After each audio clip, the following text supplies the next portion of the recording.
বিসমিল্লাহির রহমানির রহিম। আসসালামু আলাইকুম। আজকে সারা দেশের একটা গুরুত্বপূর্ণ বিষয়, পাশাপাশি আমাদের স্কুলের ক্লাসের, তো এইটা নিয়ে আমি একটু আলোচনা করব এবং আমার ক্লাসের ছাত্রছাত্রীদেরকে সাথে ইতিপূর্বে আমরা কিছু আলোচনা করেছি। মূল কারণটা হলো ক্লাস না করার কারণ। সারা দেশ, বিশেষ করে আমাদের স্কুল, আশপাশের স্কুলগুলোতে দেখা যাচ্ছে যে শিক্ষার্থী বেশিরভাগ বিভিন্ন ক্লাসে অ্যাবসেন্ট হয়, কিন্তু ক্লাস 10-এ ওঠার পর তারা আর ক্লাস করতেই চায় না, লাগাতার অ্যাবসেন্ট হয়ে যায়। তো এই কারণগুলো উদ্ঘাটনের জন্যই বিশেষ করে এই চত্রা উচ্চ বিদ্যালয়ের 10ম শ্রেণীর শিক্ষার্থীদেরকে নিয়ে আমি আজকে বসেছি। তাদেরকে আহ্বান করেছিলাম, তোমরা আসো, তোমাদের সাথে অনেক কথা আছে। তারা আজকে এসেছে। তাদেরকে নিয়ে আমি এ যাবত কথা বলে ক্লাস না করার পিছনে 11টি কারণ বের করেছি। সেই 11টি কারণ তারা জানিয়েছে। 1 নাম্বার, বাসায় পরীক্ষার প্রস্তুতি নিচ্ছে, অর্থাৎ তারা বাসায় পরীক্ষার জন্য প্রস্তুতি নিচ্ছে। সামনে টেস্ট পরীক্ষা আছে, তারপর এসএসসি পরীক্ষা আছে। এই পরীক্ষার প্রস্তুতিগুলো তারা বুঝাইতে চাচ্ছে যে এই প্রস্তুতি ক্লাসে এসে সম্পন্ন করা সম্ভব না, যার ফলে তারা ক্লাস বাদ দিয়ে বাসায় এই প্রস্তুতিগুলো নিচ্ছে। দ্বিতীয়ত জানিয়েছে ক্লাসের সহপাঠীরা আসে না, অর্থাৎ এই শিক্ষার্থীদের মাঝে 2-4 জনের ইচ্ছা আছে ক্লাসে আসা, কিন্তু এসে দেখে ক্লাস ফাঁকা, ওই সেই শুধু প্রেজেন্ট, আর কেউ নাই। 2-4 জন এসে, স্যাররাও এসে দেখে 2-1 জন শিক্ষার্থী ক্লাস নিতে চায় না, যার ফলে যেও 2-1 জন আসার চিন্তা ভাবনা, তারাও আর এই কারণে আসে। 3 নাম্বার কারণ দেখানো হয়েছে দীর্ঘ সময় ক্লাস হয়, অর্থাৎ একটা ক্লাসের টাইম ডিউরেশন 40 মিনিট থেকে 45 মিনিট। তো এই সময় কোনো শিক্ষার্থী থাকতে অসুবিধা হয়, এই কারণে কেউ কেউ ক্লাসে আসে না। 4 নাম্বার কারণ হিসেবে আসছে প্রাইভেট না পড়লে ক্লাসে সম্পূর্ণ প্রস্তুতি নেওয়া সম্ভব নয়। যদি শিক্ষার্থী ক্লাসে এসে 100% পরীক্ষার এবং পড়াশোনার প্রস্তুতি নিতে পারত, অর্থাৎ টিচার বা প্রতিষ্ঠান যদি সক্ষম হইতো, তাহলে তারা প্রাইভেট পড়তো না, ক্লাসই নিয়মিত ফুল টাইম ক্লাস দিত এবং সেই হিসাবে তারা প্রস্তুতি নিতে পারত, প্রাইভেটের উপর নির্ভরশীল হইতো না। যেহেতু ক্লাসের শিক্ষকরা তাদেরকে ফুলফিল ভাবে প্রস্তুতি নিতে সহায়তা করতে পারছে না, বিধায় তারা প্রাইভেটের উপরে ঝুঁকে পড়ছে। 5 নাম্বার কারণ হিসেবে ক্লাসে কাঙ্ক্ষিত সাহায্য পায় না, তাই প্রাইভেটে পায়। তার মানে ক্লাসে তারা যে আশা নিয়ে স্কুলে আসে, ক্লাসে আসে, সেই আশাটা তাদের পূর্ণ হয় না। তাদের যতটা জ্ঞান আহরণ করার কথা সেটা তারা পায় না, এর চাইতে বেশি তারা প্রাইভেটে পায়। অর্থাৎ তারা আধা ঘন্টার একটা ক্লাস করলে যতখানি জ্ঞান পাওয়ার কথা, যতটা অঙ্ক ইংরেজি কমপ্লিট হওয়ার কথা, তা হয় না, বা ঠিকমতো স্যার বুঝাইতে পারে না বা বুঝায় না। কিন্তু প্রাইভেটে যা তারা অতিরিক্ত পায়, এই জন্য তারা ক্লাস বাদ দিয়ে প্রাইভেটের দিকে ঝুঁকে পড়ছে। নাম্বার 6, স্কুল শিক্ষক ক্লাসের চেয়ে প্রাইভেটে ভালো বুঝিয়ে থাকে। যে টিচাররা স্কুলেও ক্লাস নেয় এবং প্রাইভেটেও পড়ায়, তাদের মধ্যে বেশিরভাগ শিক্ষকই, হয়তো 100% নয়, বেশিরভাগ শিক্ষকই একই জিনিস ক্লাসে যা বুঝায় প্রাইভেটে তার চাইতে অনেক ভালোভাবে বুঝিয়ে থাকে, যার ফলে শিক্ষার্থীরা মনে করে তার ক্লাস না করে তার প্রাইভেটটা পড়ে। 7 নাম্বার, স্কুলের পরিবেশ ভালো না। স্কুলের পরিবেশ ভালো না বলতে বুঝিয়েছেন হয়তো বাথরুম, শৌচাগার, টয়লেট, মাঠের অবস্থা, ক্লাসের অবস্থা, এই সব কিছু একটা নোংরা পরিবেশ, অথবা দেখা যাচ্ছে ছেলে মেয়ে আসা যাওয়া করতেছে, সবাই একখানে বসে আছে, একখানে ক্লাস করতেছে, প্রতিষ্ঠানের বা প্রতিষ্ঠান কর্তৃপক্ষ, ম্যানেজিং কর্তৃপক্ষের এই দিকে কারো কোনো ভ্রুক্ষেপ নাই। তো এই পরিবেশগুলো কোনো স্টুডেন্টদেরকে খারাপ লাগে। তার মানে স্কুলে এসে একটা জায়গায় গেলে যে মন প্রফুল্ল হবে, ভালো লাগবে, এই লাগাটা তাদেরকে লাগে, বিধায় তাদের অর্থাৎ মোট কথা হলো স্কুলের পরিবেশ তাদেরকে আকর্ষণ করছে না, বরং বিকর্ষণ করছে, বিধায় তারা স্কুলে আসতে চায় না। 8 নাম্বার, পূর্ববর্তী ক্লাসের মূল্যায়ন করা হয় না। কিছু শিক্ষার্থী মনে করছেন আগের দিন ক্লাস যেটুকুই হলো, কিন্তু সেই ক্লাসের পরের দিন কোনো পুনরালোচনা হয় না, অর্থাৎ তাদেরকে ধরা হয় না, গত ক্লাসে যা শিখাইলাম অর্থাৎ বাড়ির কাজও হয়তো একটু কম কম দেওয়া হয়ে থাকে, অথবা পূর্ব ক্লাসে যে জ্ঞানগুলো আহরণ হলো সেগুলো তার মাথায় ঠিকঠাক মতো ঢুকলো কিনা সেইটা পরের দিন যাচাই করা হয় না, যার ফলে শিক্ষার্থীরা অনীহা বোধ করে ক্লাসে। পরবর্তী পয়েন্ট যেটা আসছে, ক্লাসের নিয়ম অনুবর্তিতার অভাব, অর্থাৎ ক্লাসের এটাকে তারা ইন্ডিকেট করছে প্রশাসনিক দুর্বলতা। তো প্রশাসন একটু দুর্বল আছে, ছাত্রীরা শিক্ষার্থীরা যা ইচ্ছা তাই করতে পারতেছে, তার মানে কোনো নিয়ম নাই। হয়তো দেখা যাচ্ছে কোনো শিক্ষকের টাইম, যে টাইমে সে 5-10 মিনিট পরে আসছে, 5-10 মিনিট আগে যাচ্ছে, কিংবা ক্লাসে এসে ক্লাসের সংশ্লিষ্ট বিষয়ে আলোচনা না করে এই যে আমি যেমনটা করছি এরকম অসংশ্লিষ্ট বিষয়ে আলোচনা করছে, এমনটা হইতে পারে। আবার দেখা যাচ্ছে যে মাঠে যাতায়াতে ক্লাসে চলাফেরায় টিচারদের বা একটা প্রশাসনের যে একটা প্রভাব থাকবে শিক্ষকের উপর শিক্ষার্থীর উপর, এইটা অনেকটাই তারা দেখতে পায় না, যার ফলে তারা স্কুলে আসতে চায়। 10, দীর্ঘ সময় ক্ষুধার্ত অবস্থায় থাকতে অসুবিধা। অনেক শিক্ষার্থী আছে যারা হয়তো গরিব শিক্ষার্থী, যারা টাকা পয়সা আনতে পারে না, অথবা টাকা পয়সা কিছু থাকলেও দেখা যাচ্ছে এখান থেকে বাজারে গিয়ে খাওয়া দাওয়া করে আসতে একটা টাইমের ব্যাপার আছে, অনেকে বাসা থেকে খাবার আনতে পারে না, এই জন্য 10টা থেকে 4টা পর্যন্ত তারা ক্ষুধার্ত অবস্থায় একটানা থাকাটা তাদের পক্ষে একটু মুশকিল হয়ে যায়, যার ফলে টিফিন পিরিয়ডে বা 2-4টে ক্লাস হওয়ার পরে দেখা যাচ্ছে যে ক্ষুধা লাগলো, সে ক্লাস থেকে পালিয়ে গেল বা চলে গেল, যদি স্যার না আটকায়। বেশিরভাগ ক্ষেত্রেই স্যাররাও আটকায় না, এমন ঘটনা ঘটে থাকে। 11 নম্বর কারণ, দুর্বল শিক্ষার্থীর চেয়ে সবল শিক্ষার্থীদের মূল্যায়ন বেশি করা হয়। যখন একটা দুর্বল শিক্ষার্থী ক্লাসে থাকে কয়েকজন, স্যার পুরো ক্লাসটা নিল, তাদের দিক ঠিক মতো তাকালেও না, তখন তারা হীনমন্যতায় ভোগে, যার ফলে তাদেরকে ক্লাসটা ভালো লাগে না। তারা মনে করে বারবার যে পারে তাকেই বুঝায়, তাকেই প্রশ্ন ধরে, তাকেই গুরুত্ব দেয়, আমাদেরকে গুরুত্ব দেয় না, এই জন্য দুর্বল শিক্ষার্থীদের ভালো লাগে না। তো এই মোটামুটি 11টা পয়েন্টে আমাদের সমস্যা আমরা পেয়েছি সবাইকে আলোচনা করে। এখন আমরা লক্ষ্য করব যে এই সমস্যা 11টার কোনো সমাধান খুঁজে পাওয়া যায় কিনা। তো যাই হোক, আমার সামনে স্টুডেন্টরা আছে, আমি তোমাদেরকে বলবো তোমরা সমাধান আগে দাও, তারপর ওইটার কারেকশনটা আমি করে দেবো। 1 নম্বর বলা হচ্ছে বাসায় পরীক্ষার প্রস্তুতি নিচ্ছি, এই ব্যাপারে কি কোনো সমাধান করা যায়? কার কোনো কথা আছে? একটু দ্রুত হানার সিগন্যাল দিন। এই বিষয়ে কারো কোনো কথা নাই। আমি একটু বলি, বাসায় পরীক্ষার প্রস্তুতি নিচ্ছি। হ্যাঁ, আলহামদুলিল্লাহ, বাসায় প্রস্তুতি নিতেই হবে, বাসার প্রস্তুতিটাই মেইন প্রস্তুতি। কিন্তু আমাদেরকে বুঝতে হবে যে বাসায় কিন্তু একা একা সব প্রস্তুতি নেওয়া যায় না। কিছু কিছু বিষয় আছে, সাবজেক্ট আছে, সাবজেক্টের কিছু পার্ট আছে, যে পার্টগুলো একজন শিক্ষকের সহায়তায় সারা কমপ্লিট করা সম্ভব না। বিধায় আমাদেরকে কি করতে হবে? স্কুলে আসা প্রয়োজন। বাসায় প্রস্তুতি তো অফ টাইম বলতে যে টাইমে স্কুল হবে না, তোমরা বিকালে নাও, সকালে নাও, ভোরে নাও, রাতে নাও, আর স্কুল টাইমটা স্কুলে আসো। আবার স্কুলের ফাঁকে ফাঁকেও একটু প্রস্তুতি নেওয়া সম্ভব, সেটা যদি তোমার মনোবল দৃঢ় থাকে। আর মনোবল হালকা থাকলে তো সেটা পারবা। যাই চেষ্টা করো ফাঁকে ফাঁকে ক্লাসে আসা যায় কিনা। 2 নম্বরে, ক্লাসে সহপাঠীরা আসে না, এই ব্যাপারে তোমাদের কিভাবে আনা যায়, কোনো প্রস্তাবনা আছে কি? ভালো ক্লাস হলে আসবে, তার মানে ক্লাস ভালো হচ্ছে, অর্থাৎ মূল কথাটা হচ্ছে এখানে না আসার পিছনে যে কারণগুলো আছে, এই কারণগুলো দূর করতে পারলে সহপাঠীরা ক্লাসে আসবে।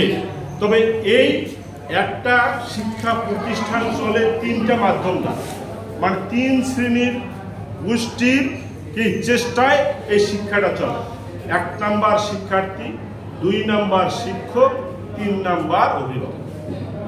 তো এই 3টা জিনিস যদি সক্রিয় হয়, সেই জায়গায় কিন্তু খুব ভালোভাবে শিক্ষণটা হয়, তাছাড়া কিন্তু ভালোভাবে হয় না। তাহলে তোমরা যেমন সহপাঠীরা যদি পরস্পরকে সহায়তা করো, আহ্বান করো যে আসো আমরা সবাই ক্লাস করি, নাম্বার 1, তাহলে সহপাঠীরা আসলো। তোমাদের অভিভাবকরা সবাই দলবদ্ধ হয়ে তোমাদের এই কারণগুলো, যেটা যেখানে সলভ হয়, যেমন মনে করো কিছু কিছু জায়গা সলভ হবে তোমার বলা যায় শ্রেণী শিক্ষক দ্বারা, ক্লাস যে স্যাররা নেই, তারপর কিছু কিছু সমস্যার সমাধান করবে ওই প্রতিষ্ঠান প্রধান বা কর্তৃপক্ষ। তো এইভাবে শ্রেণীবিন্যাস যদি করো কারণগুলো, আর তোমরা শিক্ষার্থীরা যদি দলবদ্ধ হয়ে সেই শিক্ষক কিংবা প্রশাসনের সাথে যদি আলোচনা করো, আলোচনা করে যদি করা যায় প্রতিনিয়ত, আমার মনে হয় এটা নিয়ে সমাধান আসবে। তোমরা শিক্ষার্থীরা একটু এগিয়ে এসো। আর যদি কোনো শিক্ষক, কর্তৃপক্ষ, অভিভাবক এই বিষয়গুলো আজকে জানা হয়, তাহলে তারাও এই বিষয়টা নিয়ে এগিয়ে আসতে হবে। মূল কথা হলো ক্লাসের পরিবেশ, ক্লাসে কাঙ্ক্ষিত রেজাল্ট নিয়ে আসতে হবে, এটাই হলো ফাইনাল কথা। তারপরের পয়েন্টে আসতেছে কোনটা? 3 নাম্বার এটা দীর্ঘ সময় ক্লাস হয়। হ্যাঁ, একটানা দেখা যাচ্ছে যে 30, 35, 40 মিনিট একটা স্টুডেন্ট বসে আছে, তাকে স্যার কোনো প্রশ্ন করে নাই, তাকে একবার দাঁড় হওয়ার সুযোগও দেয় নাই, বা সেও দাঁড় হওয়ার প্রয়োজনীয়তা অনুভব করে নাই। তো এই হিসাবে একটানা খুব একটা কঠিন ব্যাপার, এতক্ষণ চুপচাপ বসে থাকা। এই জায়গাগুলোতে আমাদেরকে ছাত্রদেরকে একটু সক্রিয় হইতে হবে, শিক্ষককে হইতে হবে। যে ছাত্র মনে করতেছে আমার একটু কোমর টমর লেগে গেছে, তোমরা এক করবা দাঁড়ায় একটা স্যারকে প্রশ্ন ছুড়ে দিলে ওই বিষয়ের উপর, তাহলে তোমারও একটু এক্সারসাইজটা হলো, একঘেয়েমি কেটে গেল এবং স্যারও প্রস্তুত থাকবে। পাশাপাশি স্যারদেরকেও এই ব্যাপারে চিন্তা করতে হবে যে আসলে ক্লাসটা কিন্তু একেবারে খুব বেশি টাইম না, 40-45 মিনিটের খুব বেশি নয়। তবে তারপরেও স্যারেরাও চেষ্টা করবে যে তাদের কি ছাত্ররা কে ঝিমিয়ে যাচ্ছে, কে বসে আছে, কে চুপচাপ আছে, কে বোর ফিল করছে, তাদেরকে একটু নাড়াচাড়া করে দিতে হবে। আর বেশিরভাগ সময় স্টুডেন্টের যদি মনে হয়, যেমন বর্তমান সিজনে ঘুম খুব ধরে ক্লাসে, মাঝে মাঝে ক্লাসের এক পাকে স্যার যদি প্রত্যেকটা শিক্ষার্থীকে একবার দাঁড়ায় দুই এক কথা বলে আবার বসায় দিল, তাহলেই দেখা যাবে বোরিং ভাবটা চলে যাবে। তবে এই বিষয়ে শিক্ষক এবং শিক্ষার্থী উভয়কেই একটু দায়িত্ব নিতে হবে। পরবর্তী নাম্বার 4, প্রাইভেট না পড়লে ক্লাসের সম্পূর্ণ প্রস্তুতি নেওয়া সম্ভব না। এটা একটা একদম বাস্তবসম্মত কথা। কেননা শিক্ষকের বা ক্লাসের বিভিন্ন সমস্যা আছে। একটা সময়গত, হয়তো ভালো শিক্ষক আছে, খুব ভালো বুঝাইতে চায়, কিন্তু ক্লাস বা যতটা ক্লাস পায় এই ক্লাসের মধ্যে সিলেবাসটা পুরো কমপ্লিট করা সম্ভব হয় না। বিধায় তাড়াহুড়ো করতে গিয়ে, তাড়াতাড়ি সে সিলেবাস শেষ করতে গিয়ে অনেক সময় দেখা যায় কি হয়, মনে হয় যে একটু বোধহয় কম বোঝাচ্ছে, এমনটা হইতে পারে। মানে পুরোপুরি ভাটা ফিল আপ করা সম্ভব হয় না। পুরোপুরি জ্ঞান দিতে গেলে সিলেবাস কমপ্লিট হয় না, পুরো সিলেবাস কমপ্লিট করতে গেলে আবার পুরো জ্ঞান হয় না বিষয়ভিত্তিক। এই কারণে এটাও একটা সমস্যা আছে। পাশাপাশি দেখা যাচ্ছে যে অনেক শিক্ষক আবার আছে যারা কি ক্লাসে প্রস্তুতি না নিয়ে আসে এবং ওই যে জিনিসটা বুঝাইবে এটা আসলে ভালোভাবে বুঝাইতে পারে না, যার ফলে প্রাইভেট ছাড়া সম্ভব হয় না। তো আমরা মাঝামাঝি একটু চেষ্টা করব, ক্লাসে বুঝে নেওয়ার চেষ্টা করব, পাশাপাশি প্রাইভেট যদি একান্ত প্রয়োজনীয় হয় প্রাইভেটও করব। তবে প্রাইভেট না করে ক্লাসে যাতে বোঝানো যায় সম্পূর্ণরূপে, এইভাবে মেইন ভূমিকাটা পালন করতে হবে আমাদের বিষয় শিক্ষক। শিক্ষার্থীকে যেন বাইরে যেতে না হয়। পরবর্তী এটা না, স্কুল শিক্ষক ক্লাসের চেয়ে প্রাইভেটে ভালো বুঝিয়ে থাকে। অনেক স্কুল শিক্ষক আছে যিনি প্রাইভেটও পড়ান আবার ক্লাসও নেন, সে তাকে দেখা যাচ্ছে যে কি সে ক্লাসের চাইতে প্রাইভেটে ভালো বোঝায়। তাহলে সেই টিচারকে কি করতে হবে? এর সমাধান কি? হয় প্রাইভেট ছাড়তে হবে, আর না হলে হ্যাঁ প্রাইভেটের চাইতে ক্লাসেই বেশি বুঝাইতে হবে। ছাত্ররা জানি মনে করে যে আমি প্রাইভেটের চাইতে ক্লাসে ভালো বুঝি, তাহলে প্রাইভেট বাদ দিয়ে সে ক্লাসে মনোযোগী হবে। তার পরবর্তী বিষয় কি আসলো? স্কুলের পরিবেশ ভালো না। এটা পরিবেশ ভালো করার দায়িত্ব নিতে হবে প্রশাসনকে। আর এই প্রশাসন যদি না নেয়, শিক্ষার্থীরা তাদেরকে অবগত করায় নাকি, এছাড়া আপনার সমাধান আছে? আবার আর শিক্ষার্থীরা নিজেরাও কিছু কিছু পরিবেশ ভালো রাখতে পারে। যেমন বেঞ্চে ময়লা হলো নিজে একটু ঝেড়ে নিল, রুমে একটু অপরিষ্কার হলো নিজেরা একটু নিজে একটু পরিষ্কার করে নিল। যেগুলো নিজেরা টুকিটাকি পরিবেশ ঠিক করা যায় সেটা ঠিক করে নিল, আর যেটা নিজেরা সম্ভব না সেটা প্রশাসনকে জানিয়ে পরিবেশটা ঠিক করে নিতে পারে। তারপরে করতে কাজ কি?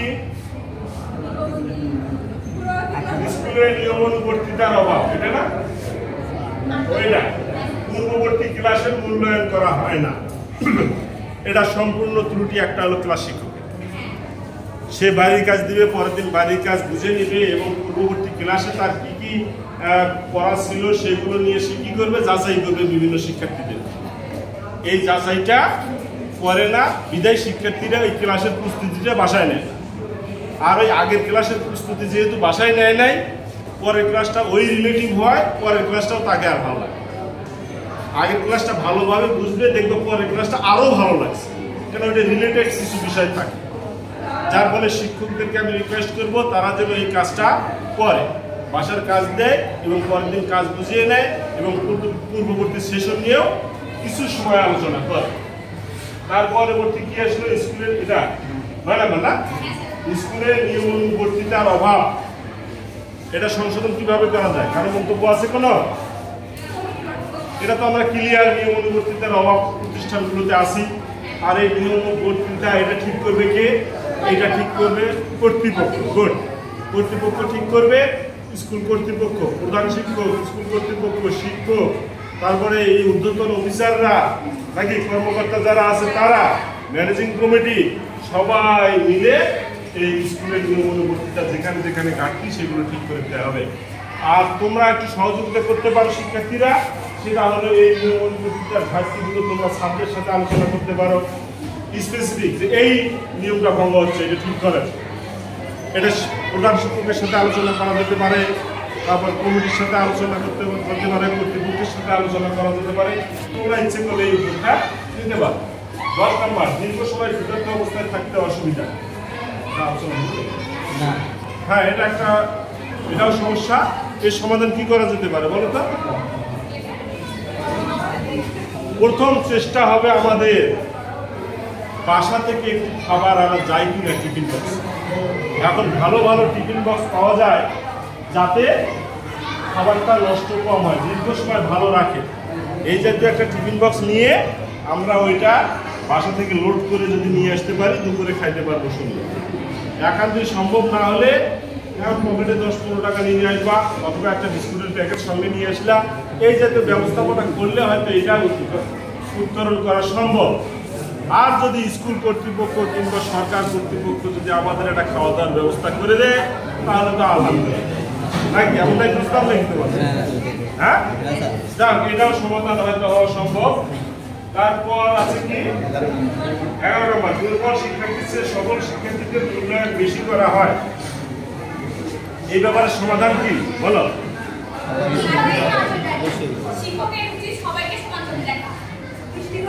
হ্যাঁ, অর্থাৎ শ্রেণী শিক্ষক যারা ক্লাসে থাকবে, ক্লাস শিক্ষক কি করবে? সবল দুর্বল প্রত্যেকটা শিক্ষার্থীকে সমান দৃষ্টিতে দেখবে, তাহলে এটা সমাধান সম্ভব। এইটাই একমাত্র ক্লাস শিক্ষকই পারে সমাধান করতে। আর তোমাদের একটা দায় দায়িত্ব আছে, সেটা হলো যে ছাত্ররা ক্লাস নেবে তাদের নজরে পড়ার একটু চেষ্টা করে ক্লাসে, নাকি মাঝে মাঝে দেখবে একটা একটা প্রশ্ন করলে 2-1টা, তখন দেখবে সারি তোমাকে পরে প্রশ্ন করবে, এই আমাকে ঠেকাইতে চাচ্ছে, ওকে আগে, তাহলেই তোমাকে কিন্তু গুরুত্বটা দিবে। তাছাড়াও স্যারেরও উচিত সবাইকে সমান দৃষ্টিতে দেখা। তো যাই হোক, আমার মনে হয় 11টা সমস্যা আমরা আইডেন্টিফাই করেছি। এই সমস্যার বাইরেও আরো অনেক সমস্যা থাকতে পারে বা আছে। সর্বোপরি কথা হলো আমরা সবাই মিলে একটু চেষ্টা করে দেখি ক্লাসমুখী সবাই হওয়া যায় কি না। তোমাদের আমি লেসন প্রায় শেষের দিকে, তোমাদের কারো মন্তব্য থাকলে করতে পারো। এখানে ক্লাসে আসার উপর কি কি করলে আসবে, কি কি সমস্যার সংক্ষেপে যদি 2-1জনের কোনো কথা থাকে, কেউ বলবো না? আচ্ছা, তাহলে আমি এখনই শেষ করব। উপসংহারে যা বলবো, আমাদের এই পয়েন্টগুলো ছাড়াও আরো অনেকগুলো কারণ আছে।